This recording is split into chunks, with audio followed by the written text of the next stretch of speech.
Okay, what I'm going to demonstrate today is making cultured vegetables. This is a jar of cultured vegetables that we started about 3 days ago. So it's about 3 days into the fermenting process. And the great thing about cultured vegetables is it's a natural source of good probiotics, good bacteria. And you can eat a little bit of this with every meal, and you get a lot of enzymes, you get a lot of probiotics, and it helps you to digest your meal. And you know, we've had cultured vegetables around for a long time. In Asian cultures, they have a form of cultured vegetables called kimchi, which is sometimes very spicy and it has a little kick to it. It tastes very good. Another form of cultured vegetables that we might be familiar with is sauerkraut, which originated, I think, in Germany. And you can find these cultured vegetables in regular markets. Sauerkraut you can find commonly in a supermarket, and you can find kimchi in Asian markets. However, they usually have vinegar in them and some form of preservative. So for our purposes of trying to get a good probiotic and using cultured vegetables to improve digestion and to prevent yeast, buying the regular kind in a supermarket or in an Asian market is not going to serve that purpose. So if you make your own cultured vegetables, which is very simple, you can, for the price of an airtight jar, some vegetables. You start out with cabbage as a base. You can add carrots, you can add kale, you can add beets. We added a lot of beets and carrots to this mixture, which is why it's so pink. What we're going to start with today is we've got some carrots. I have some regular green cabbage, some purple cabbage that I've cut up, and I'm going to put this through a food processor and grate it. I've also got some kale here. This is really rich in antioxidants, nice deep green leafy vegetable, which we're going to finely chop and add to the jar.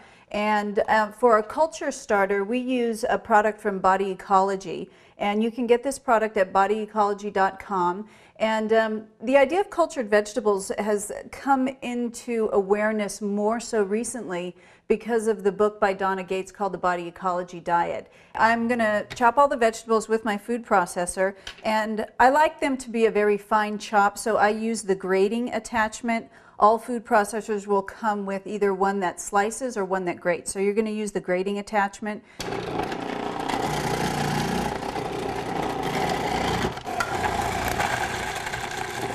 So what we have here is some finely chopped kale, grated green cabbage, grated purple cabbage, and some carrots. I've got about 3 carrots here and a half of each cabbage and probably about 4 stalks of the kale. Mix it all together. And you can add other things to this. You can add grated beets, you can add other vegetables, you can even add small bits of broccoli or cauliflower. If you want to spice it up a bit, you can add some cayenne pepper, some garlic, some ginger. Next, after you have everything well mixed together, you're going to take about 2 handfuls, and I'm going to use a spoon this time just to keep my hands clean, and you're going to place it into the blender. And then you're going to add a little bit of water to make a brine. And you only want to add enough water to get it to go around the blender. So I had about 3/4 of a cup, and I've only put about a half a cup in there. So I need a little bit more water, so I'm just going to pour that in until I see that it's moving around the blender pretty easily. There we go. And turn that up a little bit. So after you've thoroughly blended it and you have this briny mixture, you're going to take your culture starter, which is from this box here, and you're going to turn it back on again. Get that going, and you're going to add the culture starter to the brine mixture. Get that mixed in, and then you can add about a teaspoon of sea salt. Get that all mixed in there too. Okay, got a good mix on this. Okay, now we're going to take this briny mixture and we're going to add it back to the shredded vegetables and mix it together.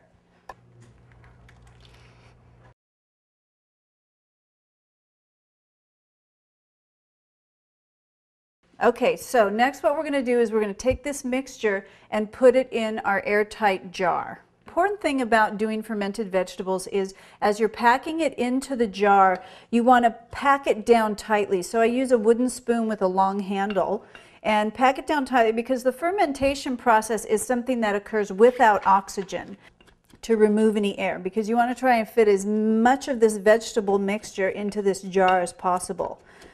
I've removed as much air as possible, and what I've done to fill up the rest of the space of the jar, because there's going to be a little bit air on the top, so you can take some rolled cabbage leaves. This is the purple cabbage that we use, and what I did was I took off some of the leaves before I chopped up the cabbage so I could use it to put it in the top of the jar. You just fill up that extra air space, and that'll also give the vegetables a little bit of room to expand. Close it up and it's ready to go. You put it in your cabinet for about 5 to 7 days and it'll ferment in there. And once it's done fermenting, take it out, put it in your refrigerator, and it's good to eat. It'll continue to ferment there for a little bit, but it gets more tasty as time goes on.